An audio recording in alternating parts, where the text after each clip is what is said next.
can I get a quick show of hands? Hands up if you're good at maths. All right, we've got like 2% of the room maybe. Now, given how important, there's no real argument that the world that we're moving into is becoming increasingly technological. And these skills, including mathematics, are incredibly important for our society. But it's a bit of a scary statistic that you can ask a room full of adults how many are good at maths and only a couple of percent put their hands up. Let's look at some real data about how this works though. So how good are students at mathematics when they're in school?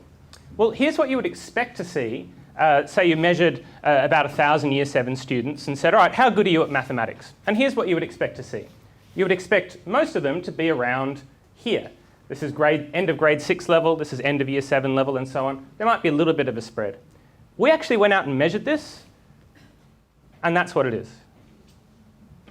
There's this massive spread, and students are way behind overall.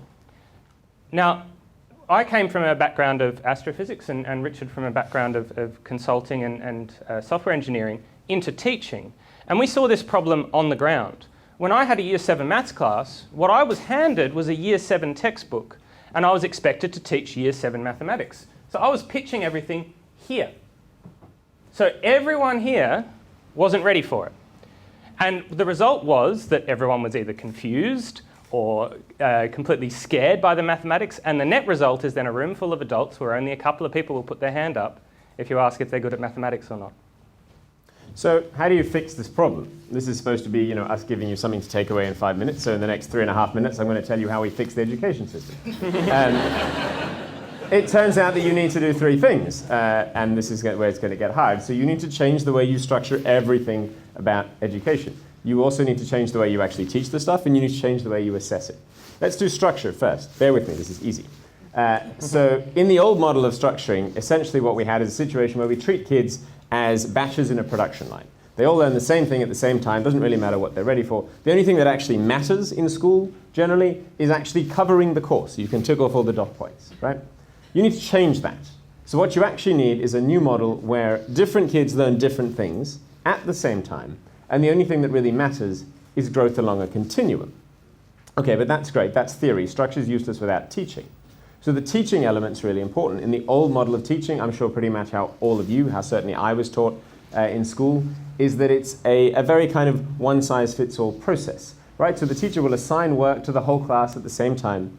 You sit there, you do some work in your exercise book, you might get some help from the teacher, but most of the time the teacher's standing here at the front of the room delivering a lecture.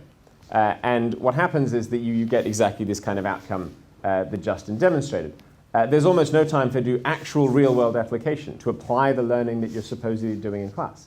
What you need to do is change that. You need to change that model of teaching to one where you've got different students doing things at the same time. So students are actually choosing from work that a computer has helped determine they're actually ready for. So it's a much more choice-based system. You also then have a system where the teacher, the students are still going to be doing some work by themselves. The teacher's still going to be helping them. But instead of lecturing at the front of the classroom, the teacher's now working with small groups of students in a very data-driven, targeted sort of way. And suddenly you get up to half of your class time available to do these real-world applications, to do these kind of rich problems and so on. And then the final part, the part that all schools love the most, is assessment. Right? We always do tests. We test everything these days. But the old model of testing just doesn't work. It's super one-size-fits-all. We do every 5 weeks, we do a topic test. Right? Every student has the same test. It doesn't really matter what you did. You do the same test. It's standardized. We all work through that kind of grade, and the grade you get is just a percentage of the questions that you got right on that test. There's no time for reflection. There's no time for feedback. What do we do with the data? We write it in an Excel spreadsheet, and then we forget about it. What you need to do is change that model as well. So that model of assessment needs to become something that, for a start, initially, when a student starts in a school, you need to do some diagnostic work. You need to very granularly work out, what is their point of entry into this curriculum, and work that out. You then need to have regular, sort of every 2 to 3 week assessments that are individualized. So the work that you did determines what's on your test. Then you have reflection for the student. You have one-on-one feedback interviews with the teacher and the student. And what happens is that data actually feeds directly into the next step. So what you do next in class is determined based on all that kind of assessment data. Right? So we have these 3 core elements. There's structure, teaching, and assessment. And what you need to do, though, is you need to change all of those at the same time. And that means you have to walk into a school or an education system and tell them to change everything they've done simultaneously. And change is hard. I'm going to skip a few there for you. No worries. And that's where we come in. So our organisation is called Maths Pathway, and we partner with schools and teachers to help them completely reform the way that they do things. We provide everything that's needed to make this happen. There's three main bits of that. The first is all the resources and tools that are required to automate as much of that new learning model as possible.